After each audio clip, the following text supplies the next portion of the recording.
Hey everyone, and welcome to the Vegan Trinity. This is Trinity. I'm super excited to have you all here today. Today's episode is about the environmental implications regarding veganism. So within the vegan community, I've noticed that the environment is what's talked about the least. So probably health, the animals, and then the environment. So I'm excited to be shedding light on this aspect of veganism today. So this will be a pretty statistic heavy episode, so please do bear with me. These stats are super important. So I'll just start off. So nearly half of all the water in the United States is used toward growing food for animals who are raised for meat. So most of this water is used to grow the crops, so the grain, the corn that's used for these animals. And a vegan diet requires only 300 gallons of water per day compared to 4,000 gallons of water that are required for a meat-eating diet. So the difference is absolutely stark and undeniable. Raising animals for food uses 30% of the world's land mass. So that's comparable to the size of Asia. So it's absolutely significant. And again, just that comparison there just shows how we truly need to remarkably change globally our meat eating patterns, specifically in countries such as America, where we're eating the most meat out of any other country. By 2050, it's hypothesized that there will be 10 billion people on this planet compared to the 7 billion now. And with this growing exponentially growing global population, we won't have anywhere near enough resources to support and sustain life for all beings here. We already barely do, so we must make massive shifts. More than 260 million acres of land have been cleared. Forest land, specifically within the United States, have been cleared to create cropland to feed animals. This isn't even the land that the animals use. This is just that the animals take up in their existence. This is just the food that they produce. So 70% of the grain that's grown within the United States is for animals, not for humans. So think about world hunger. Think about how much of a difference this can make if this were ethically reappropriated to human beings, specifically people who don't have enough food, who don't have enough water. Instead, they're going to animals who are going to be sent to slaughter anyway.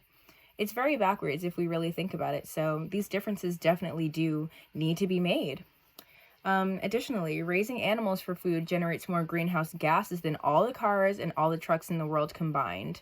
So we talk about using a hybrid car or an electric car or carpooling. All of these things are absolutely amazing. However, if we're still eating flesh, it's far more impactful toward the environment. If we're following a vegan diet, the change that we're making for our environment is absolutely undeniable. So specifically, why these greenhouse gases are so high?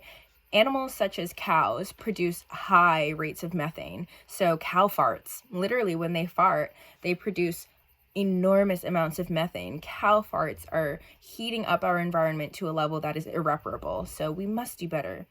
It's not just cows either. It's so many different animals, chickens, so many different animals. Cows just happen to be larger animals. We need to stop eating all animals because all of these impacts are enormously significant. They all add up. We must change these patterns in all of our lives. If it's someone else's job, if someone else will do it, then no one does it. So we need to make these changes so that we can save our planet. It's the only home we have. There is no planet B. That's a big quote within the vegan community and the environmentalist community. There is no planet B. So on average, each American eats roughly 270 pounds of meat per year. So this is just stark. Every single American, roughly. Of course, I don't eat flesh. You might not eat flesh. Hopefully not anymore. But that is the general statistic. 270 pounds of meat every single year. It's almost a pound every day and a half. That's a lot. It's a lot. Every other day. It's too much. It's far too much. Any is far too much. We need to eradicate flesh from our diets. We need to save this planet. There's an amazing quote, which I will share with you all. We are quite literally gambling with the future of our planet for the sake of hamburgers. That really puts it into perspective. For hamburgers, we're killing ourselves. The planet will be fine. We're going. We will have to go. So another amazing quote that I'm going to close out this with is by James Cameron. He says, "You can't call yourself an environmentalist while still eating meat." That is absolutely true. So remarkable. There's so many people who are doing environmentalism work while still eating flesh. It's very contradictory. It truly is. So it's just something to think about.